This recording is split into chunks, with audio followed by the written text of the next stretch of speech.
बिल्कुल current question है आपका। ये आया है सी सेट 2024। अरे पहले ठीक से देख लो कि यूपीएससी ऐसे ही क्वेश्चंस पूछती है जहां थोड़ा कंफ्यूजन हो। बनो आईएएस के इस प्लेटफॉर्म पे आपका स्वागत है। मेरा नाम मिथिलेश कुमार सिंह है और मैं सी सेट पिछले करीब 20 वर्षों से पढ़ा रहा हूं। मैंने बड़ी बड़ी जो एकेडमीज हैं, दिल्ली की नामी ग्रामी एकेडमी, मैं वहां भी क्लासेस लिया हूं। इसके अलावे मैं आपको बता दूं कि मैं जामिया मिलिया इस्लामिया के आरसीए एंड एएमयू अलीगढ़ में भी क्लासेस लिया हूं। तो मैं आपसे यही कहूंगा क्योंकि जो बैचेज का अनाउंसमेंट है, बहुत आपकी डिमांड थी। हिंदी माध्यम के छात्रों को बहुत ज्यादा उन्होंने प्रेशर किया कि हिंदी माध्यम का ही बैच शुरू किया जाए बनो आईएएस में। तो आपके ऑन डिमांड ये हिंदी माध्यम का बैच 13 अप्रैल से शुरू होने जा रहा है। तो मैं यही कहूंगा कि आप आए और इसके डेमो क्लास के लिए आप इसके डिस्क्रिप्शन में दिए फॉर्म को भरें। हाँ, सी सेट है क्या, मैं इससे रिलेटेड आपको बताऊंगा और इसको क्वालिफाई करने के लिए क्या अप्रोच करना चाहिए, कैसे क्वालिफाई करें। जैसे ये देखें, आपके पास है कि ये यूपीएससी प्रारंभिक परीक्षा में 2 प्रश्न पत्र होते हैं। पहला प्रश्न सामान्य अध्ययन का होता है, पहला प्रश्न पत्र सामान्य अध्ययन का होता है, और सामान्य अध्ययन का दूसरा प्रश्न पत्र जिसे सी सेट के नाम से जाना जाता है। ठीक है, तो हम सी सेट की चर्चा करेंगे आपसे, उसका कैसे क्या अप्रोच करना चाहिए ताकि हम क्वालिफाई हो जाएं। देखिए, इस यूपीएससी के सी सेट परीक्षा में टोटल 80 प्रश्न हैं और इसमें 3 पार्ट में इनको डिवाइड किया गया है। ये आपका है एक मैथ्स, दूसरा है रीजनिंग जिसे आप कहेंगे गणित, और दूसरा है रीजनिंग, और तीसरा आपके पास है रीडिंग कॉम्प्रहेंशन। ये तीनों मिलकर 80 क्वेश्चन आते हैं और इस 80 क्वेश्चंस में आप देखेंगे कि करेक्ट आंसर के लिए 2.5 मार्क्स दिए जाते हैं। करेक्ट आंसर के लिए 2.5 मार्क्स मीन्स कैसे हम कैलकुलेट, क्योंकि टोटल मेरे पास 200 मार्क्स होते हैं और इसके लिए 80 क्वेश्चंस हैं। इसका मतलब प्रत्येक क्वेश्चन 2.5 अंकों का होता है। कितने का? 2.5 अंकों का होता है ये। लेकिन हाँ, इसके साथ एक मुश्किलें भी है, क्योंकि आपने सही किया तो आपको 2.5 अंक 2.5 मार्क्स तो मिल जाएंगे, बट अगर आपने गलत कर दिया तो इसके लिए निगेटिव मार्किंग इमेज, जिसको मैंने लिखा है नकारात्मक अंकन है, और इसके लिए 1/3 मार्क्स आपका डिडक्ट कर लिया जाएगा, काट लिया जाएगा। जैसे सपोज कि आपने अगर एक क्वेश्चन आपने गलत कर दिया तो एक क्वेश्चन गलत होने के कारण कि 2.5 ये मार्क्स तो गया ही, और साथ में इसका 1/3, तो इसका 1/3 कितना होगा? 0.83 के आसपास है। मीन्स कि लगभग ये 3.33 मार्क्स मेरे चले जाएंगे। तो आना था 2.5, लेकिन मेरी गलती कारण वो 3.33 मार्क्स डिडक्ट हो जा रहा है। तो इसलिए ध्यान रखें कि हाँ, कैसे कम समय में और सही आंसर कैसे दिया जाए, आज उसके बारे में हम लोग चर्चा करेंगे। ठीक है, दूसरी चीज कि आप देख लें, टोटल समय इसके लिए दिया गया है 2 घंटे का समय दिया गया है। देख लें, 2 घंटे का समय दिया गया है। हाँ, परीक्षा का जो प्रकार है वो ऑफलाइन होता है, ऑनलाइन एग्जाम नहीं होती है। इसकी डिटेल्स में यहाँ आपके पास है। उसके बाद जो प्रश्न पत्र की भाषा है वो दिया गया है, अंग्रेजी और हिंदी दोनों भाषाओं में होती है वो। That is completely depends upon you कि आपको चाहिए क्या, किस भाषा में आप एग्जाम देना चाहते हैं। और ये सारे ऑब्जेक्टिव टाइप होते हैं, सारे वस्तुनिष्ठ प्रकार के प्रश्न होते हैं। मैंने कहा था आपसे कि आपको 200 में टोटल 33% मार्क्स लाना आवश्यक है, और 200 का 33% 33% 66 अंक होता है। अगर 66 अंक से थोड़ी सी भी कम मार्क्स आया then he or she will be considered fail। इसका मतलब हुआ अयोग्य। अयोग्य ना कहें, आप उसे कहें कि वो फेल हो जाएगा। ये ध्यान रखें आप, इसलिए बहुत सोच समझकर। और ये भी बता दूं आपको कि परीक्षा की तिथि 25 मई 2025 को है। तो जो छात्र इस बार अपीयर हो रहे हैं या फिर 2025-26 के लिए हैं, वो आ जाए मेरे पास यहाँ। अगर अपीयर हो तो भी आपको हेल्प की जाएगी यहाँ पे। वैसे ये चूंकि 25 मई को एग्जाम है और आपका बैच 13 अप्रैल से है, तो आप जुड़ सकते हैं आकर। ठीक है, अब सबसे पहली बात यह है कि यहाँ पे जो सी सेट का पेपर है, तो मैंने आपसे कहा कि टोटल यहाँ पे 80 क्वेश्चंस होते हैं, जिसमें मैथ्स और रीजनिंग, जिसको आप रीजनिंग को हिंदी में तर्क शक्ति भी बोल सकते हैं या तर्क शास्त्र बोल सकते हैं, कुछ भी बोले आप, दोनों में तर्क शक्ति या तर्क शास्त्र एक ही चीज है। ये टोटल 80 क्वेश्चन है, जिसमें मैथ्स और रीजनिंग ये दोनों मिलकर अप्रॉक्स लगभग 54-55 क्वेश्चन आते हैं। सेम जो रिमेनिंग है वो आपके रीडिंग कॉम्प्रहेंशंस में होता है, और रीडिंग कॉम्प्रहेंशंस भी अप्रॉक्स लगभग 25 से 26 क्वेश्चन आ जाते हैं। तो चलिए इससे रिलेटेड हम डिस्कस करते हैं। पहले सबसे पहला, मैंने इस सीट में जो सीट अभी रिलेटेड उससे डिस्कस किया जाएगा, आपसे चर्चा की जाएगी, तो याद रखें उसमें मैंने मैथ्स और रीजनिंग का डाला है।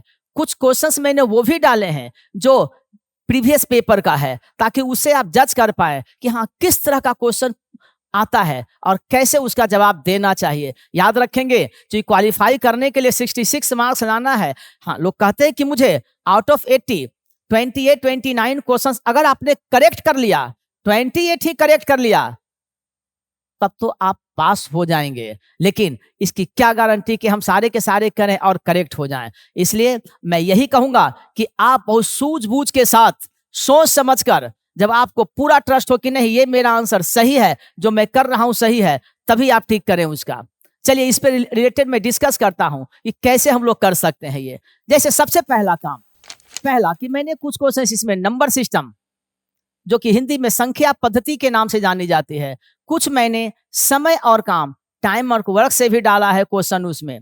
कुछ क्वेश्चन ही मैंने कहा कि प्रीवियस ईयर का है, बाकी सारे प्रीवियस ईयर के क्वेश्चन इसमें नहीं है, सिर्फ आपके लिए इसलिए दी गई है ताकि आप वो जज कर पाए कि हाँ कैसा क्वेश्चन, किस तरह क्वेश्चन आते हैं। हाँ, कुछ मैंने रीजनिंग के भी जो तर्क शक्ति के प्रश्न हैं, जैसे ब्लड रिलेशंस का है, डायरेक्शंस का है, वो भी मैंने इसमें डाला है। तो चलिए हम शुरू करते हैं। शुरू करने से पहले जो टॉपिक शुरू है, जैसे मान लिया जाए कि मैंने यहाँ दिया है नंबर सिस्टम का दिया है, तो नंबर सिस्टम का जो बेसिक थोड़ा सा गाइड कर देता हूं, ताकि आप ठीक से समझ पाए और जवाब दे सके। जैसे आपसे पूछी जाएगी कि डिजिट्स क्या है, कितने होते हैं डिजिट, तो आपको मालूम होना चाहिए कि मेरे पास जो डिजिट्स है, जिसे आप हिंदी में उसी डिजिट को आप बोलते हैं अंक, और ये अंक जो होते हैं ये 0, 1, 2, 3, 4, 5, 6, 7, 8 एंड 9। मीन्स अगर काउंट करें टोटल, तो टोटल नंबर ऑफ जो 0 to 9 है वो टोटल कहलाता है कितना? टोटल है 10। आप गिन लें, 1, 2, 3, 4, 5, 6, 7, 8, 9 और 10। सबसे ज्यादा तो मैंने देखा है कि नंबर सिस्टम में डिजिट से रिलेटेड क्वेश्चंस पूछे जाते हैं। चलिए डिजिट से रिलेटेड होगा तो कर लेंगे। चलिए कई बार ऐसा भी होता है नॉन जीरो डिजिट अगर कह दी गई, तो नॉन जीरो का अर्थ है कि जीरो को मैं इग्नोर कर दूंगा, जीरो को मैं काट दूंगा, फिर 1 से लेकर 9 तक को लेकर चलूंगा। ठीक है, उसके बाद जैसे नंबर सिस्टम ये है, नेचुरल नंबर्स क्या होता है मैं उससे भी थोड़ा सा गाइड करता हूं। नेचुरल नंबर वो होता है जिसको आप प्राकृतिक संख्या हिंदी में बोलते हैं, जो कि 1 से शुरू होता है, 1 से शुरू होकर n तक जा रहा है, दैट इज कॉल्ड प्राकृतिक संख्या, जिसे आप नेचुरल नंबर बोलते हैं। और नेचुरल नंबर को शॉर्ट में मैं यहां ऐसे लिख रहा हूं NN, प्राकृतिक संख्या। जो प्राकृतिक संख्या है उसे 1, 2, 3, 4, 5, 6, 7, 8 ये चल रहा है प्राकृतिक संख्या। कई बार आपको लगता भी हो, आप देखें प्राकृतिक संख्या यहां पे है कि इनको 1 से लेकर n तक है, तो इसमें भी 2 पार्ट हैं, गौर से देखेंगे आप। Which is not exactly divisible by 2, जो 2 से पूरी तरह विभाजित नहीं होता है, जो 2 से पूरी तरह विभाजित नहीं होता है उसको हम लोग बोलते हैं विषम प्राकृतिक संख्या। और ऐसे थोड़ा सा गाइड करता हूं, ये लिखने से भी थोड़ा ठीक हो जाएगा। और नेचुरल नंबर जो कि 2 से विभाजित नहीं होता है, तो क्या होगा? 1, 3, 5, 7, 9, 11, 13 इस तरह से जा रहा है वो। तो आप गौर से देखेंगे, ये तो हो गया जो 2 से पूरी तरह विभाजित नहीं होता है। ऐसा भी तो हो सकता है which is exactly divisible by 2, जो 2 से पूरी तरह विभाजित होता हो, उसको हम लोग बोलते हैं समप्राकृत संख्या, और इंग्लिश में इसे बोलते हैं इवन नेचुरल नंबर। 2, 4, 6, 8, 10, 12 ये है। अगर बेसिक आपका बिल्कुल क्लियर है तो सी सेट क्वालिफाई करने में दिक्कत नहीं आएगी, बट जो पैटर्न है इनके क्वेश्चंस पूछने का वो थोड़ा डिफरेंट है। वो तो मैं आपको यही बता दूं कि फॉर्मूलेस बहुत कम यूज होते हैं यूपीएससी सी सेट पेपर में। जो सिविल सर्विस के पेपर 2 है, आप एप्लीकेशन यूज करें तो वो ज्यादा अच्छा होगा। मैं कोशिश करूंगा कि कुछ देर आपको उस एप्लीकेशन से रिलेटेड भी अभी वही लेकर चल रहा हूं, क्योंकि फॉर्मूले देना पॉसिबल नहीं है, और फॉर्मूले से अगर कोई चाहे कि मैं यूपीएससी क्लियर कर लूं, मुझे नहीं लगता है कि वो शायद ठीक होगा। ठीक है, तो चलिए ये मेरे पास है। अब जैसे मान लिया जाए ये मेरा है विषम प्राकृत संख्या, आप देख रहे हैं विषम प्राकृत संख्या है, और ये जो 2 से विभाजित नहीं हो पा रहा है। चलिए ठीक है, मुझे मालूम है कि जो 2 से which is not exactly divisible by 2, जो 2 से पूरी तरह विभाजित ना होता हो, उसे विषम प्राकृत संख्या कहेंगे। बट अगर आपसे कह दिया जाए कि ये सबको 1 से लेकर आपको यहां तक जोड़ना है, 1, 3, 5, 7, 9, 11 और 13 तक ही जोड़ना है आपको जोड़कर, तो आप क्या करेंगे?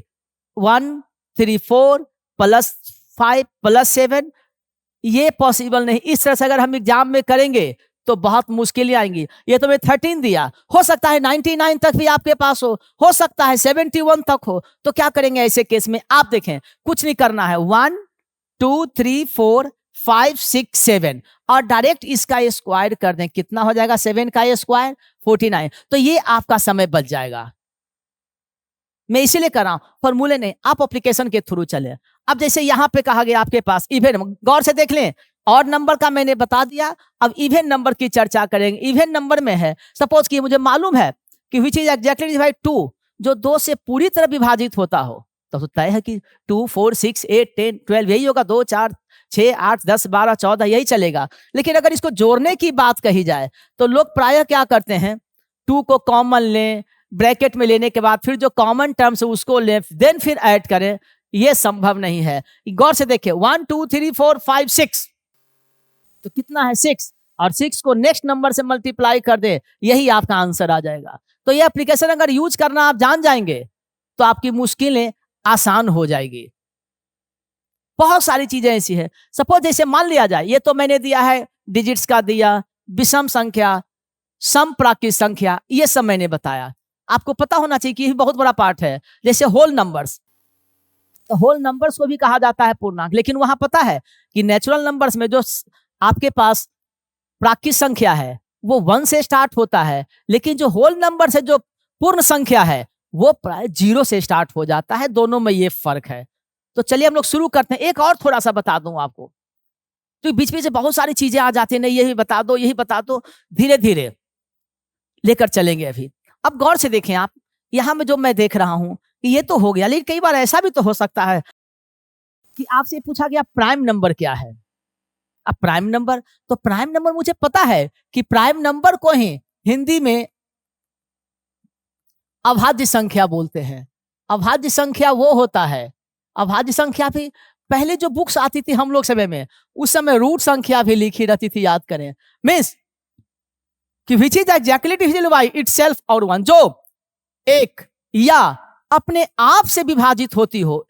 सुन ले मेरी बात, जो एक 1 या अपने आप से स्वयं से विभाजित होती हो उसे ही प्राकृत संख्या बोलते हैं। इसका मतलब सबसे छोटी प्राकृत संख्या क्या होगी? तो सबसे छोटी प्राकृत संख्या इसके अकॉर्डिंग पहला होगा क्या? 2, क्योंकि आपने अभी तो कहा कि जो सिर्फ अपने आप और 1 से डिवाइड हो, तो सबसे 1 से और अपने आप से पहली क्या है? 2। और इसी को लिस्ट नंबर या लिस्ट इवन नंबर भी सबसे छोटी सम अभाज्य संख्या भी बोली जाती है। तो याद रखें, सबसे छोटी 2, फिर 3, फिर 5, फिर 7 और 7 के बाद 11, 13 इस तरह चलेगा। तो इन चीजों को आप ठीक से, अगर आपका बेस कमजोर है, तो मैं यही कहूंगा आप मेरे साथ जुड़े, बनो आईएएस के साथ जुड़े। हर संभव, हर समय आपको जरूर मदद मिले, जरूर हेल्प मिलेगी आपको, क्योंकि यहाँ जो भी हैं सारे जितनी भी फैकल्टीज, खासकर खुद डायरेक्टर सर भी हैं जितने, काफी कोऑपरेट करते हैं लोगों को। आप आए, मैं आपसे यही कहूंगा आप आए और जुड़े। चलिए अब मेरा सीसेट का मैं क्वेश्चन शुरू करता हूं, सबसे पहले एक एक लेकर, और मेरे मेथड्स को देखेंगे। मैं आपसे पहले भी कहा कि याद रखेंगे मैं फॉर्मूले पे नहीं चलता, मैं सिर्फ एप्लीकेशंस यूज करता हूं और उसी के बिहाफ पे लेकर चलूंगा। मैंने आपसे यह भी कहा है कि कुछ इसमें प्रीवियस ईयर्स के सीट्स भी हैं। क्वेश्चन नंबर 1 आपके पास है, कहीं डाउट्स हो आप डिस्क्रिप्शन बॉक्स में डाल लेंगे, मैं आपको हेल्प करूंगा। एक अंक n, अंक मीन्स क्या हो गया, ये डिजिट्स। इसका मतलब डिजिट मेरे पास है 0, 1, 2, 3, 4, 5, 6, 7, 8 और 9। मुझे मालूम है कि टोटल, अभी मैंने डिस्कस भी किया था, आपसे चर्चा भी किया था कि ये डिजिट मेरे पास 0 से लेकर 9 तक होते हैं। बट क्वेश्चन क्या कही जा रही है, एक अंक का मीन्स 1 डिजिट, अंक मीन्स डिजिट, याद रखेंगे। ग्रेटर देन 3 है, इसका मतलब ग्रेटर देन 3, तो ये भी अप्लीकेबल नहीं है, ये भी नहीं, ये भी नहीं और ये भी नहीं है। तो अब अप्लीकेबल मेरे पास क्या है, 4, 5, 6, 7, 8 एंड 9 अकॉर्डिंग टू क्वेश्चन। कहा गया है इतना ग्रेटर देन 3, लेकिन कंडीशन है वो 3 से विभाज्य है। तो 3 से विभाज्य कौन होगा, 3 2 जा 6 एंड 3 3 जा 9। इसका अर्थ है कि ये भी चला गया, ये भी चला गया, ये भी चला गया, ये भी, मीन्स कि मेरे पास अब जो बचा है वो 6 एंड 9। क्योंकि 3 से विभाज्य अगर है तो 3 से विभाज्य मैं लेकर चला कि चलो भाई 6 एंड 9 मेरे पास है। अब नेक्स्ट कंडीशन है, लेकिन वह 6 से विभाज्य नहीं है। तो 6 से तो यह विभाज्य है, कंडीशन है कि 6 से विभाज्य नहीं है, इसका मतलब क्या होना चाहिए, 9। तो ये भी गिर पड़े अब कि अब इनके भी रास्ते बंद हो गए, तो मेरे पास सिर्फ एक बचा कि n का वैल्यू क्या हो गया मेरे पास, 9। अब इन्होंने कहा है तो फिर आप ये बताएं कि निम्न में से कौन सा 4 से विभाज्य है। You have to go through option, आपको जाना है, आपके जो विकल्प, जो ऑप्शन दिए गए हैं इस विकल्प के थ्रू जाना है। तो मैं n का वैल्यू अगर पुट करूं यहां पे, तो ये है 2 × 9, जो कि आपके पास आ रहा है 18। दूसरा है 3 × 9 27, फिर आपका है 2 × 9 प्लस 4, 2 9 जा 18 प्लस 4 22, और लास्ट में है 3 × 9 प्लस 1 मीन्स 3 9 जा 27 प्लस 1 28।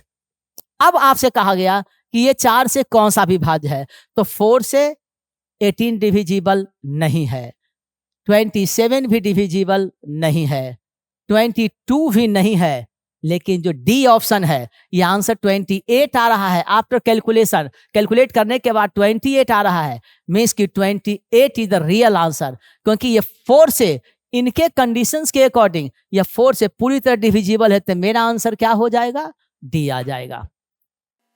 ठीक है, तो इस तरह से आप करेंगे वहां पे। चलिए नेक्स्ट क्वेश्चन की ओर चलते हैं। अब देखिए मैंने ये क्वेश्चन दिया है आपको, और ये क्वेश्चन बिल्कुल करेंट क्वेश्चन है आपका।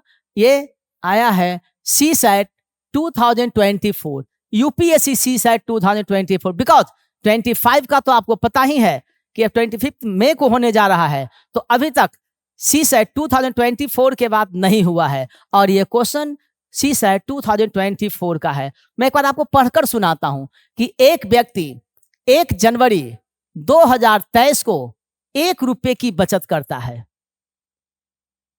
2 जनवरी 2023 को पहले दिन पूर्ववर्ती मीन्स पहले दिन की तुलना में 2 रुपया अधिक की बचत करता है। तो आप देखें गौर से, 1 तारीख को तो मैंने कितना बचत किया, 1 रुपया।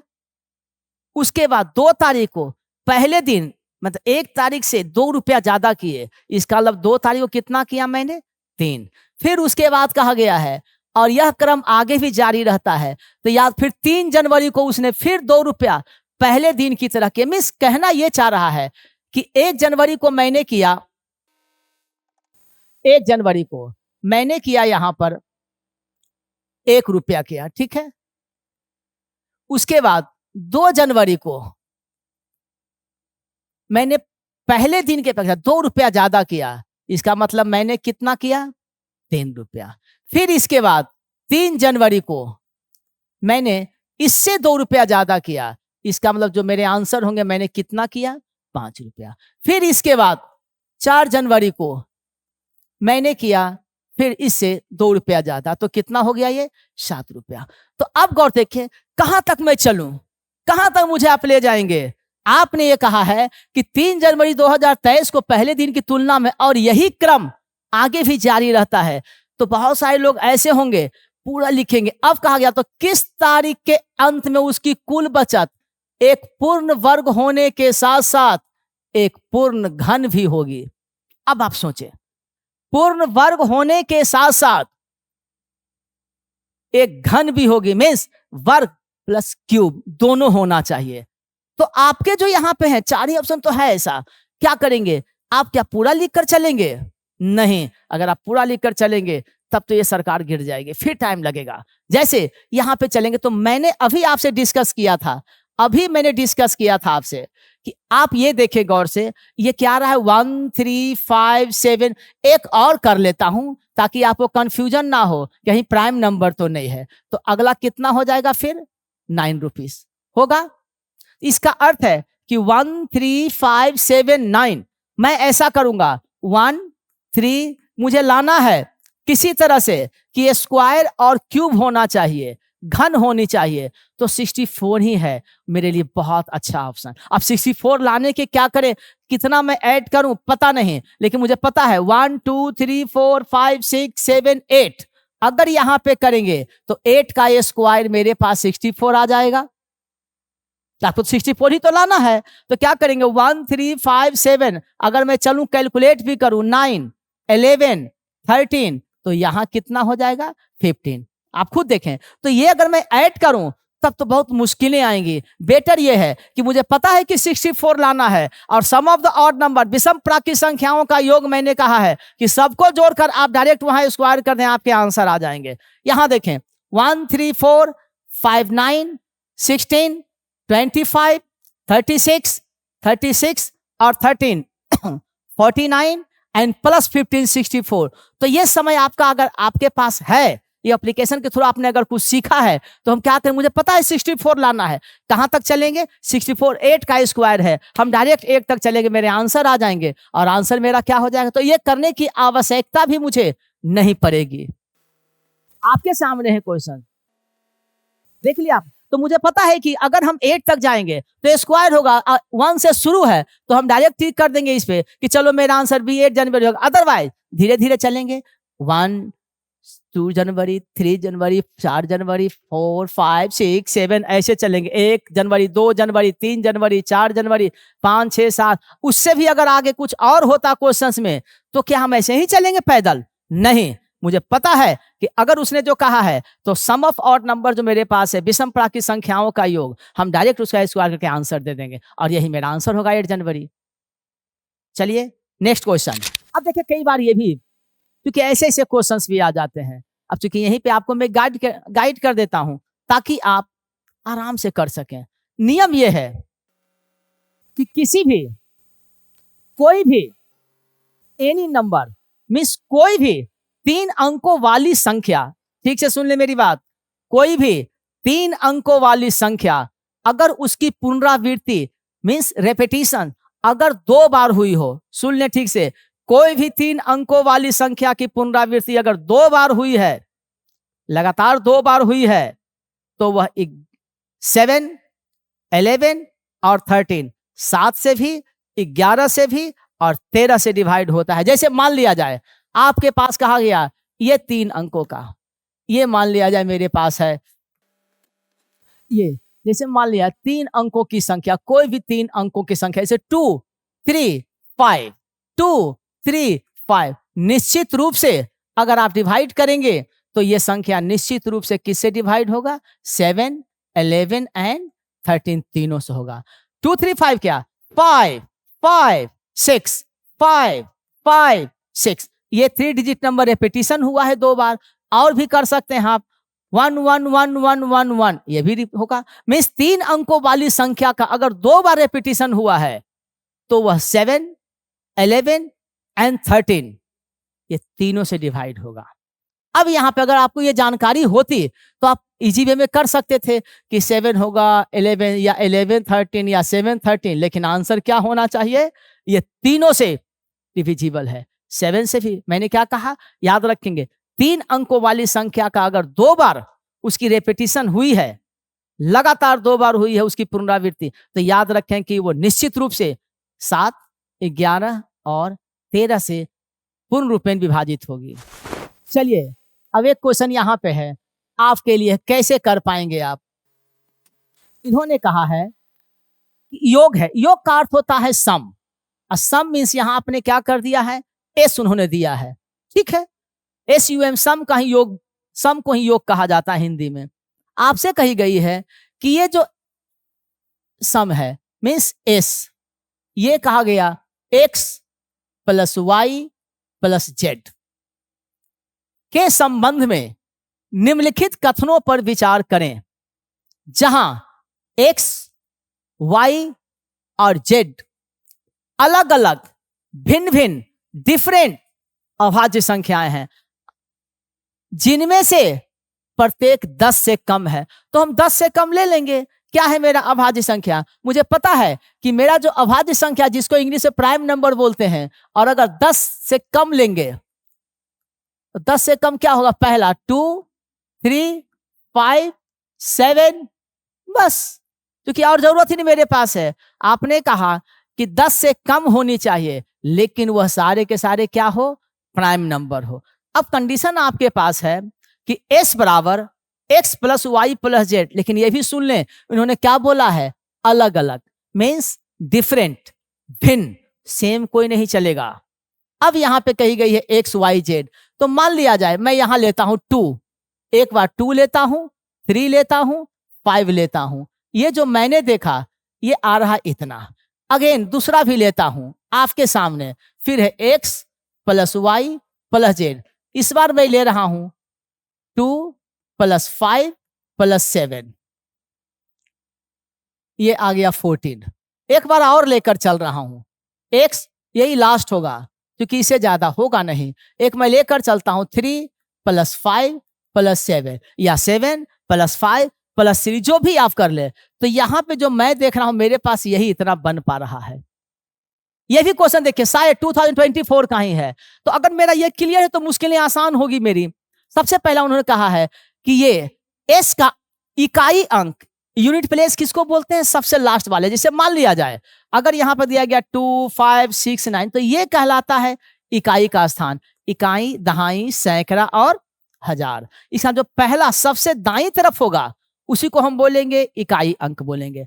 आपने कहा है कि s मीन्स ये जो s है इसका इकाई अंक 0 हो सकता है। याद रखें इनके टोन, सकता है। अगर सकता शक्ति कहीं हो तो पॉसिबल आंसर की अगर एक भी मेरा यहां प्रूफ हो गया, एक भी अगर प्रूफ हो गया तो मेरे आंसर आ जाएंगे वो।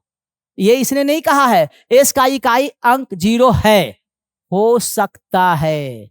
याद रखें ये इनका जो टोन है उस टोन पे अगर एक भी मुझे मिल गया तो हम उस पे आंसर पे टिक कर देंगे। और मेरे पास एस का अंक यहां देखिए ये क्या आ गया यहां पर 0, मीन्स कि ये हो सकता है, हो सकता है। दूसरा कहा गया है कि एस का इकाई अंक 9 मीन्स 9 हो सकता है। कहीं मुझे नहीं दिख रहा है 9, यहां पर कहीं नहीं दिख रहा, इससे ज्यादा बनेगा भी नहीं। 9 नहीं दिख रहा है, मुझे लगता है कि ये नहीं चल पाएगा मार्केट में। अब तीसरा आपके पास है एस का इकाई अंक 5 हो सकता है ये भी हो सकता है। तो मेरे लिए आंसर सिर्फ कौन कौन सा हो गया? 1 और 3। तो इन चीजों को अगर बारीकी से आप ठीक से अगर आप डीपली स्टडी करेंगे तो मुझे लगता है मुश्किलें आपकी आसान हो जाएगी। बट मैं यही कहूंगा कि ये मैंडेटरी है कि 33% मार्क्स लाना अति आवश्यक है, और इसके लिए आप पूरी शक्ति लगा दें इसमें क्वालिफाई करने के लिए। क्योंकि अगर थोड़ी सी मैंने कई बार कई स्टूडेंट्स को पास होते हुए भी देखा है अपने जीवन में, और कईयों को अच्छे स्टूडेंट्स को भी देखा है फेल होते हुए। कई बार ओवर कॉन्फिडेंस में हो जाती है मुश्किलें। मैंने एक स्टूडेंट को ऐसा देखा कि 0.5 से वो फेल हो गया। 0.23 से भी हो सकता है। आप कहेंगे 0.5 तो एवरेज होता है, नहीं, वो एवरेज होता है, लेकिन यहाँ अपियरिंग स्टूडेंट्स का काफी होता है, लाखों में होता है। तो अगर सबको एवरेज दिया जाए तो सब लोग वहां लाइन में लग जाएंगे कि या पहले मेरी ही सरकार बना दो आप। इसे याद रखेंगे, एक्चुअल फिगर चाहिए, मुझे एक्यूरेट इतना चाहिए। अब देखें, इसलिए आप कोशिश करें पूरी मेहनत से, तन और मन से पूरी तरह लग जाएं, क्योंकि ये मैंडेटरी सिर्फ इसलिए कि ऐसा नहीं कि यदि कोई स्टूडेंट किसी कारण से अगर वो बहुत पॉइंट्स में कम अंक से अगर वो फेल हो जाता है, तो इसकी कोई गारंटी नहीं है कि नेक्स्ट ईयर वो पास ही हो जाएगा। इसलिए हम कोशिश यही करेंगे कि इसी बार जब मौका मिले इसी बार, और हम करेंगे क्वालिफाई। तो क्वालिफाई करने के लिए आपके पास होनी चाहिए, एप्लीकेशंस के थ्रू करें, कोशिश करें, ऑनेस्टली करें। बहुत ज्यादा हम फॉर्मूले पे तवज्जो नहीं देते उसको।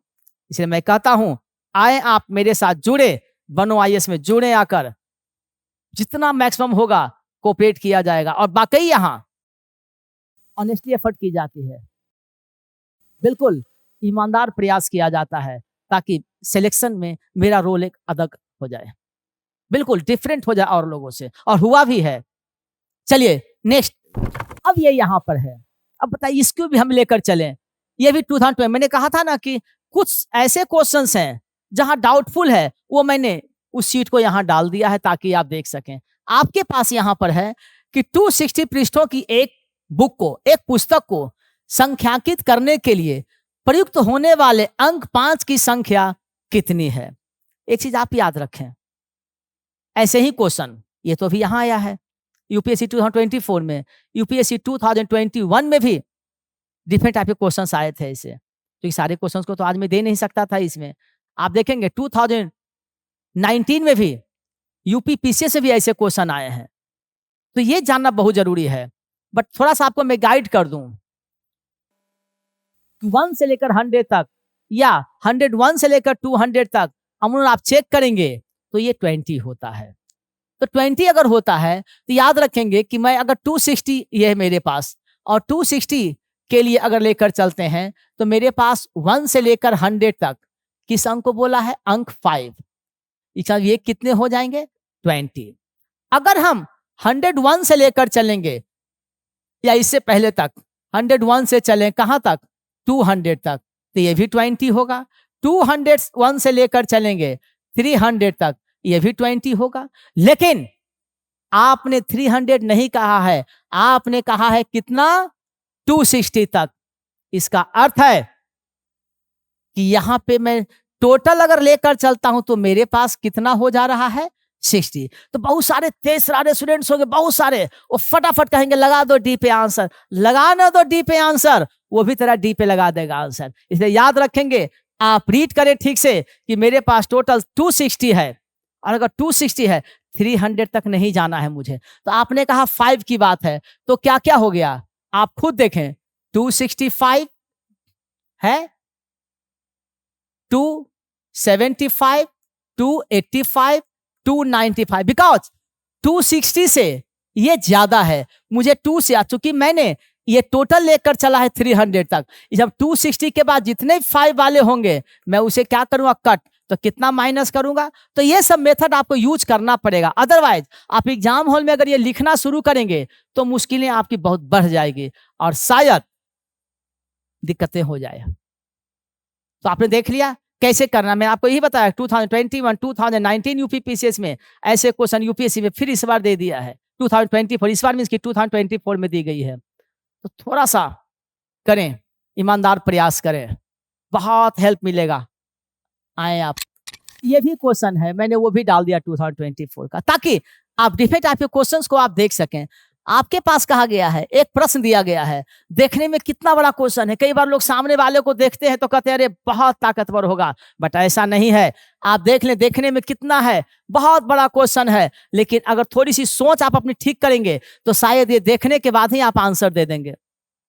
जैसे कहा कि एक प्रश्न दिया गया है जिसके बाद दो कथन फर्स्ट और सेकेंड दिए गए हैं, तो प्रश्न और कथनों पर विचार कीजिए।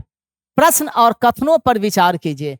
एक व्यक्ति 50 रुपए में 3 वस्तुएं पी, क्यू और आर खरीदता है। फिर से सुन ले, एक व्यक्ति 50 रुपए में 3 वस्तुएं पी, क्यू और आर खरीदता है। वस्तु क्यू की कीमत 16 रुपया है, जो कि न्यूनतम है, सबसे कम है, न्यूनतम है, सबसे कम है।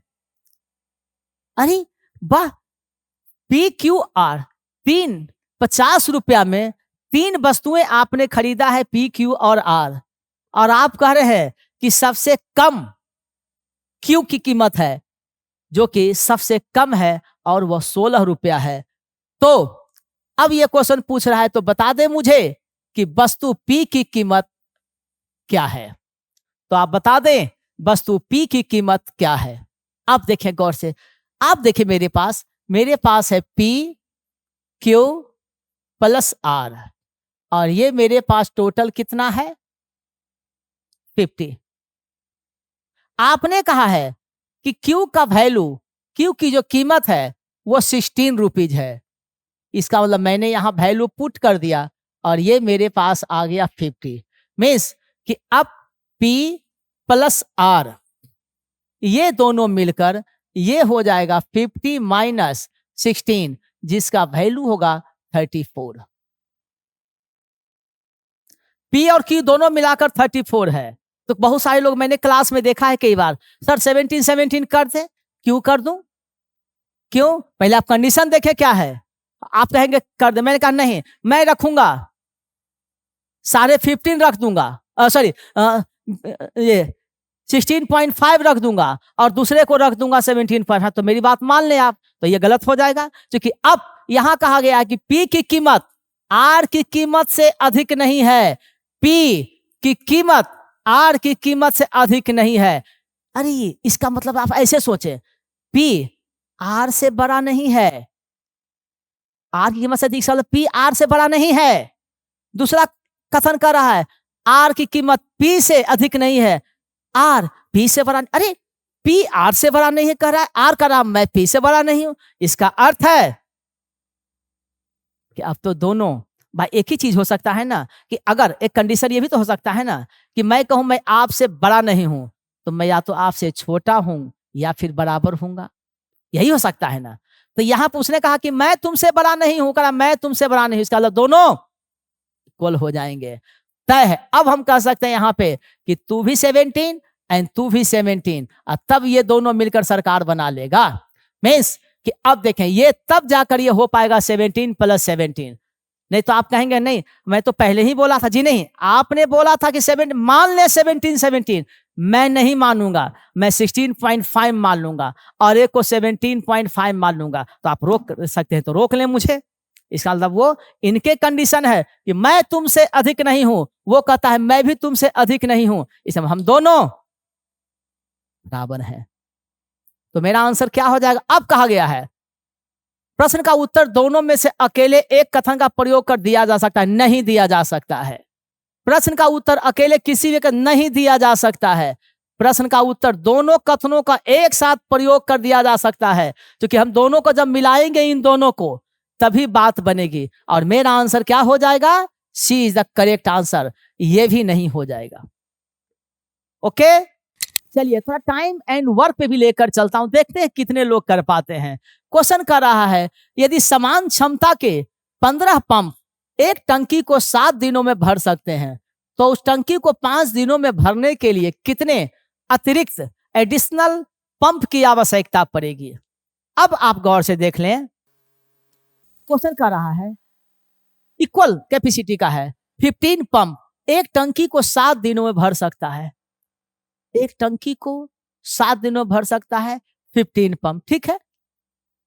यदि उस टंकी को 5 दिनों में भरा जाए तो कितने अतिरिक्त हो सकता है, कोई फंक्शन हो, आई डोंट नो, हो सकता है कोई फंक्शन हो, या उसने कहा है तो ऐसे करेंगे, याद रखेंगे। कई बार लोग, मैंने कई बार ऐसे क्वेश्चन को भी देखा है क्लास में, लोग 15 डिवाइडेड बाई 5 कर देते हैं 7, मतलब जो इच्छा हो। अरे आपकी इच्छा से नहीं चलेगी, मैं कहूंगा वही, जो मैं कहूंगा वही करना होगा। आपने कहा है यदि समान क्षमता के 15 पंप एक टंकी को, यदि इक्वल कैपेसिटी वाले 15 पंप एक टंकी को 7 दिनों में भर सकते हैं, तो याद रखेंगे यहां क्वेश्चन आप पे पंपों की आवश्यकता की बात की गई है। तो याद रखें, हम लोग 9th-10th में पढ़े थे, 9th-10th क्या 8वीं 9वीं क्लास में 8वीं में ही पढ़े थे कि जो मुझे निकालना होता था अपने हाथ के दाईं तरफ रखते थे, और जो अवेलेबल डेटा होता था वो बाईं तरफ रखते थे, याद है। जैसे अगर यहाँ निकालना है तो जो निकालना होता है अपने हाथ के दाईं तरफ रखते थे, और जो अवेलेबल डेटा होता था वो बाईं तरफ रखते थे। तो निकालना क्या है, पंप। तो याद रखें ये पहले आएगा, मीन्स कि 7 दिनों में मुझे कितने पंप की आवश्यकता पड़ती है, 15 पंप की आवश्यकता पड़ती है, ठीक है। तो एक दिन में भरने के लिए यहीं पे लोग गलत करते हैं। तो एक दिन में अगर भरना हो तो लोग क्या करते हैं, 15/7 करते हैं, जो इच्छा है जहां वहीं डिवाइड कर दें। अरे नहीं, अगर 7 दिनों में 15 पंप उस टंकी को भरने के लिए चाहिए, हम एक ही दिन में भरना चाहें तो मुझे ज्यादा चाहिए, ज्यादा पंप लगाने होंगे ना भैया, जल्दी जल्दी करो, फटाफट करो, ज्यादा पंपों की आवश्यकता पड़ेगी। तो याद रखें 15/7, लेकिन यदि 5 दिन में चाहिए, एक दिन में अगर इतना है तो 5 डेज में होगा 15/7/5, 21 पंप की आवश्यकता पड़ेगी।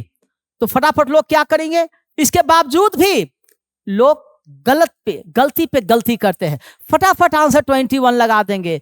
अरे पहले ठीक से देख लो कि यूपीएससी ऐसे ही क्वेश्चंस पूछती है जहां थोड़ा कंफ्यूजन हो। आपसे कही गई है अतिरिक्त और कितने पंपों की आवश्यकता पड़ेगी, तो 15 पंप तो मैंने पहले यूज कर लिया, तो बाकी कितना बचेगा, मुझे 6 पंप की और आवश्यकता पड़ेगी, और मेरा आंसर क्या हो जाएगा, ए हो जाएगा। इन चीजों को ध्यान रखा करें, बहुत डिफरेंट। मैं कभी फॉर्मूले यूज नहीं करता, मैं यूनिट मेथड से टाइम एंड वर्क को ही पढ़ाता हूं। जो समय और काम आपका है हम यूनिट मेथड से ही पढ़ाते हैं। मैंने कोशिश किया है इस सीट में वहां भी देने का। अब देखिए ऐसे क्वेश्चंस को कि 40 आदमी एक काम को 30 दिन में पूरा कर सकते हैं। 40 आदमी एक काम को, ये भी यूनिट मेथड से होगा, 30 दिनों में पूरा कर सकते हैं। उन्होंने एक साथ काम करना शुरू तो किया, लेकिन हर 10वें दिन 5 आदमी काम छोड़कर चले जाते हैं, तो उस काम को कितने दिन में पूरा हो जाएगा। अब खुद देखें गौर से, आप 40 आदमी हैं। अब आप, बहुत सारे लोग फॉर्मूला यूज करते हैं क्या, M1D1 H1/W1, जिसे मैं क्लास में MDH गरम मसाला बोलता हूं, वो सब नहीं यूज करना है। M1D1 H1/D1 वो गया वो जमाना, कहा गया है कि वो सब छोड़ दें, आप यूनिट मेथड यूज करें। जैसे मैं यूनिट मानता हूं कि 40 आदमी, अगर 40 आदमी एक काम को 30 दिनों में करते हैं, तो मैं ऐसा करूंगा, इसको टोटल यूनिट मान लूंगा। मीन्स कि टोटल यूनिट मेरे पास कितना है, इतना यूनिट्स मेरे पास, इतनी इकाई मेरे पास है। तो काम एक होता है, हम यूनिट में मान सकता हूं उसे, मैंने टोटल यूनिट मान लिया। आप समझ पा रहे हैं मेरी बात, कि 40 दिनों में 30, 40 आदमी 30 दिनों में 40 × 30 कितना हो जाएगा, 1200 यूनिट मुझे काम करना है। अब आपका जो कंडीशन है वो करा कि एक साथ शुरू कर दिया, कर दे शुरू, ठीक है, इसका मतलब 40 आदमी शुरू किया एक साथ, ठीक है, इतना याद रखेंगे, 40 आदमी, लेकिन हर 10वें दिन। तो याद रखें 10 दिनों में कितना काम किया होगा, 400 यूनिट्स, मीन्स इतना इकाई। इसके बाद हर 10वें दिन, 10 दिन तक तो मैंने किया, फिर उसके बाद हर 10वें दिन 5 आदमी काम छोड़कर चले जाते। पहले था 40, अब कितने हो जाएंगे, 35, लेकिन काम तो उतना ही चलेगा 10 दिन, इतना है, मुझे 1200 यूनिट पूरा करना है। तो 40 आदमी 10 दिन तक किया 400 यूनिट्स। उसके बाद कंडीशन ये है कि 10 दिन के बाद 5 आदमी काम छोड़कर चला जाता है। ठीक है, अब 35 आदमी बचेगा, 10 दिन करेगा। अगला देखता हूं अब कितने आदमी बचेंगे, 30 आदमी। ये भी लेकिन यहां ध्यान रखना है मेरा कि आना चाहिए कितना, 1200। अभी तक कितना हुआ, 0 0 0 5 4 3 7 3 10 अभी बचा हुआ है। अब फिर 5 चले जाएंगे, लेकिन याद रखेंगे मेरे पास इतना है, इसमें से 4 + 3 7 + 3 10 मीन्स इतना अब तक तो आ चुका है। तो मेरे पास ये बचा हुआ है, इतना यूनिट बचा हुआ है मेरे पास। तो आप गौर देखें, अब 25 आदमी आया है, मुझे 150 करना है, तो कितने दिन में करेंगे, 6 दिन, तभी तो हो पाएगा। मीन्स कि अब इतना काम मेरा जो था ये पूरा हो गया 1200 यूनिट्स। अब आपसे पूछी गई है तो काम कितने दिन में पूरा होगा। तो याद रखें ये सब आपके पास तो आदमी थे और ये आपके पास क्या था, दिन। इसका यही था ना, 10 दिन 10 दिन। तो 10 10 + 10 20 + 10 30 और 6 36। तो मेरा आंसर क्या हो जाएगा, B is the correct answer. तो आप ऐसे कर सकते हैं, आपको कभी मुश्किलें नहीं आएंगी। थोड़ा सा ब्लड रिलेशन पे भी देखता हूं एक बार लेकर, क्योंकि ये कहा गया है एक लड़की की ओर इशारा करते हुए मोहन ने कहा। मैंने श्री लगा दिया है ताकि आपको यह कंफ्यूजन ना हो कि ये मेल है या फीमेल। श्री लग गया मीन्स ये मेल है। अगर श्री नहीं लगता तो कुछ नाम ऐसे हैं जहां थोड़ी सी मुश्किलें आती है। ठीक है, श्री मोहन ने कहा। वह किसके लिए कहा गया है, एक लड़की की ओर इशारा करते हुए मोहन ने कहा। वह मीन्स वो लड़की की बात कर रहा है। वो लड़की मेरे, वो लड़की मेरे दादाजी। मेरे दादाजी, तो मेरे दादाजी कौन होते हैं, मेरे फादर के फादर, मेरे पिताजी के पिताजी, तभी तो दादाजी कहेंगे। तो वो लड़की मेरे दादाजी की, अच्छा मेरे दादाजी मीन्स मेरे फादर के फादर, वो लड़की मेरे दादाजी की इकलौती बहू। मेरे दादाजी की इकलौती बहू कौन होगी, वो तो मेरी माँ होंगी, मेरी माँ ही होंगी ना। इकलौती की चर्चा है, वो लड़की मेरे दादाजी की इकलौती बहू की बेटी है। मेरे दादाजी की इकलौती बहू की बेटी है, तो मेरे दादाजी की इकलौती बहू कौन हो गई, मेरे पापा की वाइफ मीन्स मेरी मम्मी की वो बेटी है। इसका मतलब तुम मेरी बहन हो और मैं तुम्हारा भाई हूं। You are my sister and I am your brother. याद रखेंगे, इसका मोहन और वो लड़की आपस में रियल भाई बहन है।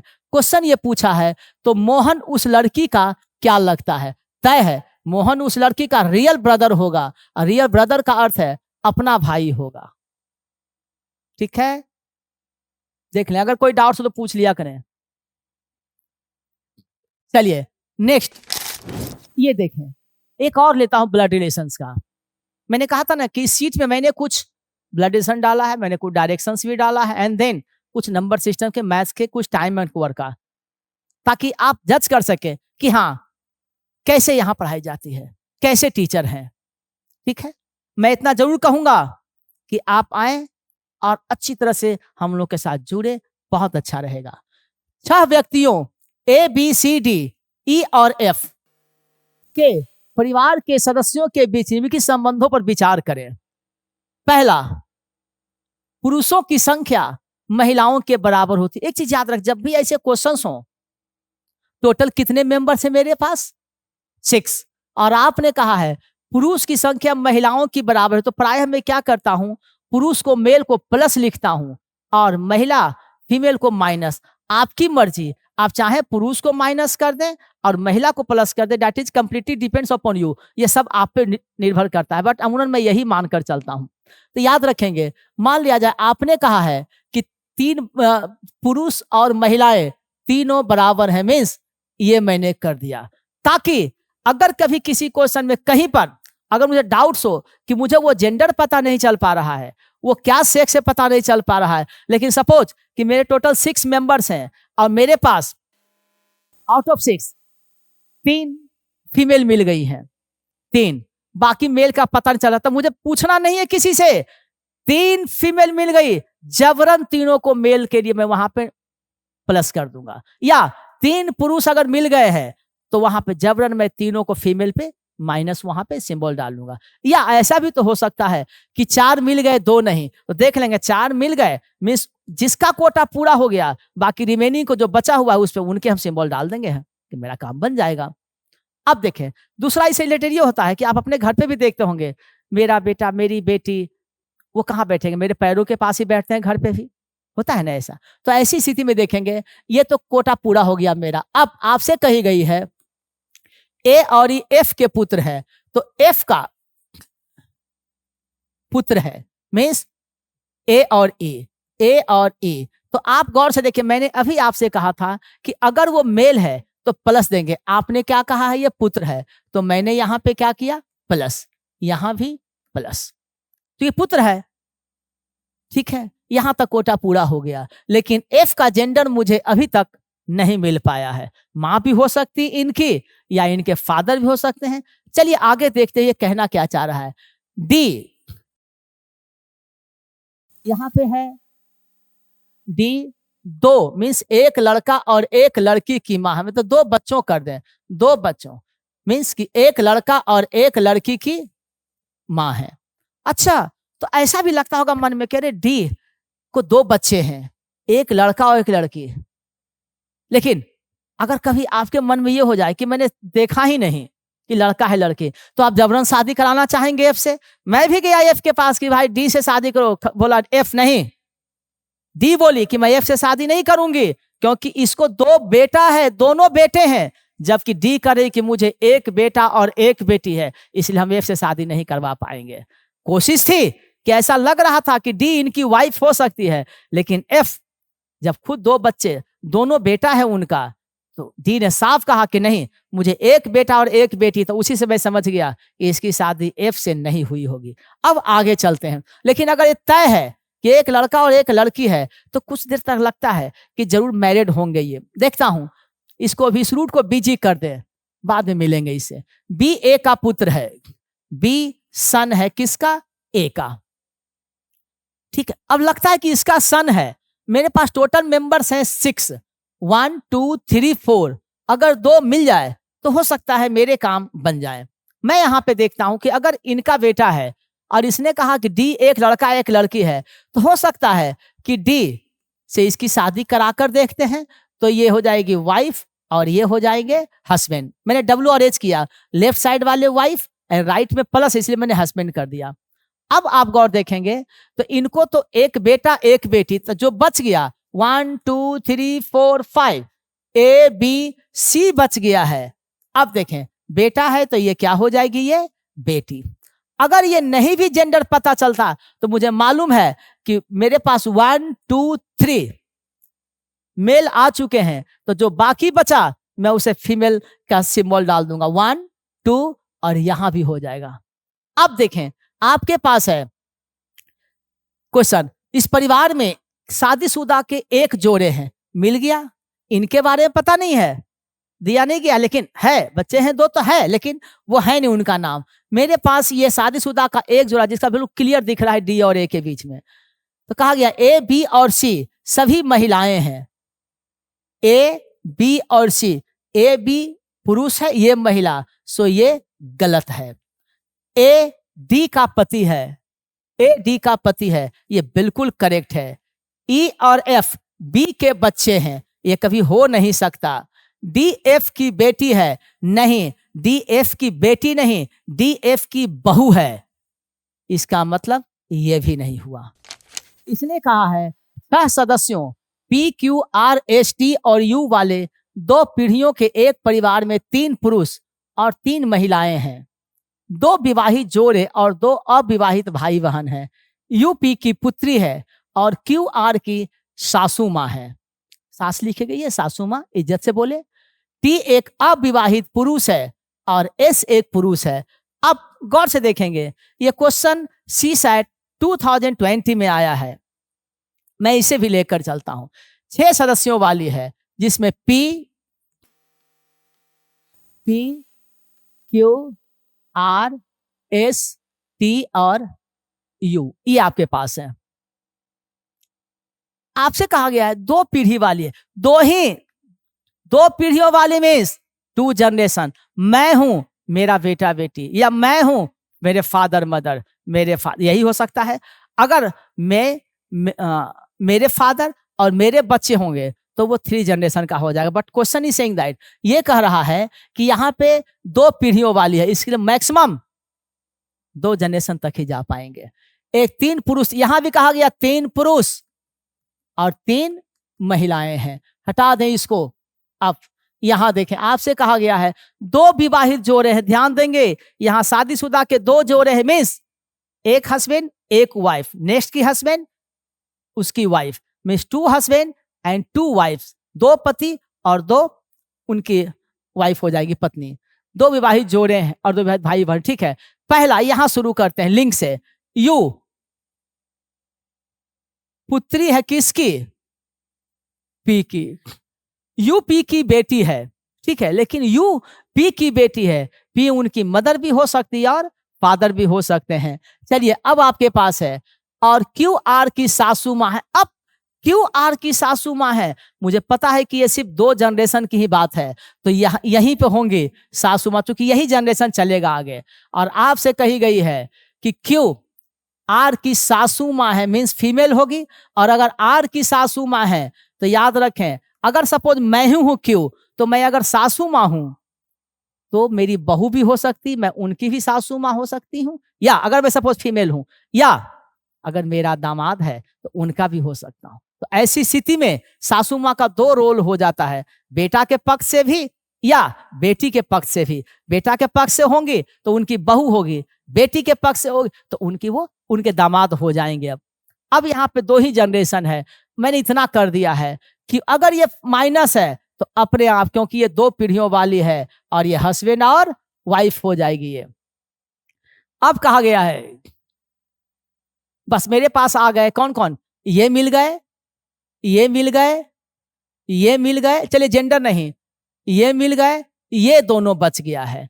अब आपसे कहा गया टी अविवाहित पुरुष है, तो आपको मालूम होना चाहिए कि ये जो सासू माँ है ये विवाह वाले का है, तो बिना विवाह वाले को इधर लेकर चल सकते हैं, कोशिश करते हैं, चलकर देखते हैं। टी अविवाहित पुरुष है, मुझे लगता है कि टी का रिश्ता इसी के साथ है, और पुरुष है मीन्स ये ब्रदर, और ये क्या हो जाएंगी, सिस्टर। अविवाहित है, इन्हीं के बच्चे हैं, ये तो चूंकि या तो बहू होंगी या उनके दामाद होंगे। आगे देखता हूं, ये टी का भी जेंडर मिल गया। आपने कहा है एस एक पुरुष है, अब इसमें यह नहीं कही गई है कि एस अविवाहित है अविवाहित, लेकिन यहाँ पे तो अविवाहित का रोल हुआ है, इसलिए एस विवाहित है पुरुष है, तो क्या होगा, ये प्लस। यही एक रास्ता, दूसरा ऑप्शन नहीं है मेरे पास। इसका मतलब ये हो जाएगा हस्बैंड और ये वाइफ, तो यहां माइनस कर दें। आपके पास 1 2 3 फीमेल, 1 2 3 मेल आपके पास हैं। अब ये कहा गया, बता दें आर यू के पति हैं। देखिए आर वाइफ है और उसको पति बोले, इसका मतलब ये गलत है। आर एस की पत्नी है, गुड, ये सही है बिल्कुल, आर एस की पत्नी है। एस अविवाहित है, देखें कितना गलत बोल रहा है, एस विवाहित है, उपर्युक्त में से कोई नहीं, so A is the correct answer. Sorry A नहीं, B is the correct answer, A नहीं, B is the correct answer, क्योंकि वहां साफ है आर एस की वाइफ है।